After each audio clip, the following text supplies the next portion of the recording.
This is the Samsung Galaxy Tab S7 Plus, probably one of the best Android tablets that you can currently buy. And over the past week, I've been seeing how it compares to my 12.9-inch M1 iPad Pro. The Galaxy Tab S7 Plus is much cheaper than the M1 iPad Pro, and for this cheaper price, it also includes the S Pen, making it a fantastic option for students and people that do quite a lot of note-taking. In terms of the design of the Tab S7 Plus, it is thinner than the M1 iPad Pro and also slightly lighter. Probably the most notable difference is the aspect ratio of the displays. The M1 iPad Pro has a 12.9-inch screen that is significantly wider than the 12.4-inch screen on the Tab S7 Plus. I found the aspect ratio of the Samsung tablet to lend itself much better to watching videos, as its more landscape design complemented these aspect ratios much better. This also combined with the OLED display provided a nice viewing experience, especially in darker environments. But when using the Tab S7 Plus in daylight, something I didn't like about this Samsung display was how reflective it was. Whenever I would use this display in a well-lit environment, it was like a mirror reflecting back at myself, and it made the OLED lose all of its benefits and you couldn't truly appreciate the overall image quality. Probably the biggest weakness with any Android tablet is the apps. The collection of apps available from Apple on their App Store is very comprehensive, and also the quality and optimization of those apps is significantly higher. A prime example of unoptimized apps on this Samsung tablet was when I was trying to use YouTube. Using the simple pinch gesture to zoom in and out of videos was a very inconsistent experience. And although zooming into the videos worked 90% of the time, trying to use this gesture to zoom out of them would never work.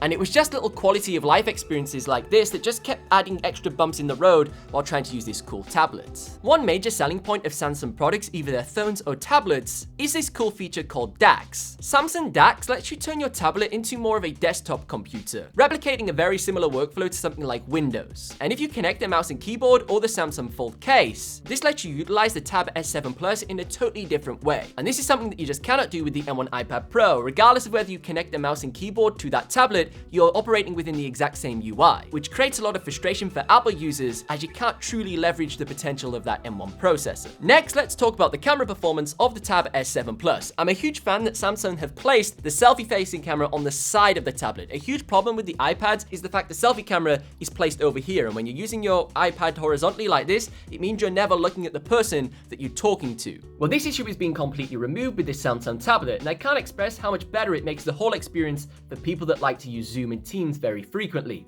The only downside is the overall quality of this selfie-facing camera, as it is only full HD at up to 30 frames per second. When it comes to filming video with the rear-facing camera, it is a significant improvement where you can film up to 4K 30 frames per second, and it does have some form of image stabilization. Another design choice that I do like about the Tab S7 Plus is that it does support face recognition as well as Touch ID. There is an in-screen fingerprint reader, and I felt it was a little bit more reliable and a bit quicker than the one I used in the Google Pixel 6 recently. When it comes to tackling more demanding tasks such as gaming, there are two different RAM options for the Tab S7 Plus. Choosing only 128GB of internal storage will provide up to 6GB of RAM, and the models above this, such as 256GB, are upgraded to 8GB of RAM. Furthermore, this tablet does come with a 120Hz refresh rate display, just like the M1 iPad Pro has a ProMotion display. Overall, this does provide for a smooth and responsive gaming experience, but don't expect to be cranking up those graphic settings like you can on the M1 iPad Pro. However, one major benefit of Android OS over iPad OS is the better integration with game streaming services. As I mentioned in my Samsung Fold 3 review, Xbox, Gamepass, and Google Stadia can have native apps on Android. And overall, this provides a way better experience that is possible on any Apple iOS device. In conclusion, if you're looking for a tablet that is fantastic value and also comes included with essential accessories such as a stylus, then the Tab S7 Plus is a fantastic option. It has great battery life with around 10 hours of quite extensive usage across a day, and I think the capabilities of the device is best suited for people purchasing this for productivity and work. If you want to see my detailed comparison video of the Samsung S Pen versus the Apple Pencil, I recommend checking out this video next.